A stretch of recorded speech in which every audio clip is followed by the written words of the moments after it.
വെനിസ്വേലയിൽ കാണിച്ച ശുദ്ധ തോന്നിവാസത്തിലൂടെ ട്രംപിന്റെ തനി നിറം പുറത്തായിരിക്കുകയാണ്. ഇതോടെ ഉയരുന്ന പ്രധാനപ്പെട്ട ആശങ്ക ട്രംപിന്റെ അടുത്ത ലക്ഷ്യം ഇറാനാണോ എന്നതാണ്. കാരണം വെനിസ്വേലയിൽ നേരത്തെ നടന്ന കാര്യങ്ങളെല്ലാം ഇപ്പോൾ ഇറാനിൽ നടക്കുകയാണ്. അതിൽ അമേരിക്കയുടെ ഇടപെടലും പുറത്തേക്ക് വരുന്നുണ്ട്. അതുകൊണ്ട് തന്നെയാണ് ഈ ഘട്ടത്തിൽ ആ ചോദ്യം ഉയരുന്നത്. മാത്രമല്ല, ഇറാനെ വീണ്ടും ആക്രമിക്കണം എന്ന ആവശ്യവുമായി നെതന്യാഹു അടുത്ത ദിവസങ്ങളിലാണ് ട്രംപിനെ കണ്ടത്. വെനിസ്വേലയിലും പ്രതിപക്ഷ പാർട്ടികളുടെ നേതൃത്വത്തിൽ വലിയ സമരങ്ങളും മറ്റും അരങ്ങേറിയിരുന്നു അടുത്ത കാലത്തായി. അതിനെ അവിടുത്തെ സർക്കാർ നേരിടുകയും ചെയ്തിരുന്നു. സമാന സാഹചര്യത്തിലൂടെയാണ് ഇപ്പോൾ ഇറാൻ കടന്നു പോകുന്നത്.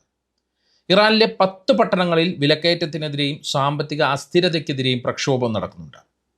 ഇറാനിയൻ കറൻസിയായ റിയാലിന്റെ മൂല്യം വൻതോതിൽ ഇടിഞ്ഞതും ഭക്ഷ്യസാധനങ്ങളുടെ വില കുതിച്ചുയർന്നതും പ്രതിഷേധത്തിന് ആക്കം കൂട്ടിയിരിക്കുന്ന ഒരു സാഹചര്യം കൂടി ഇറാനിലുണ്ട്. ഈ പ്രക്ഷോഭം അമേരിക്കൻ സ്പോൺസേഡ് ആണെന്നും ഇസ്രായേലിന്റെ മൊസാദ് ഇതിന് പിന്നിലുണ്ടെന്നും ശക്തമായ ആരോപണമുണ്ട്.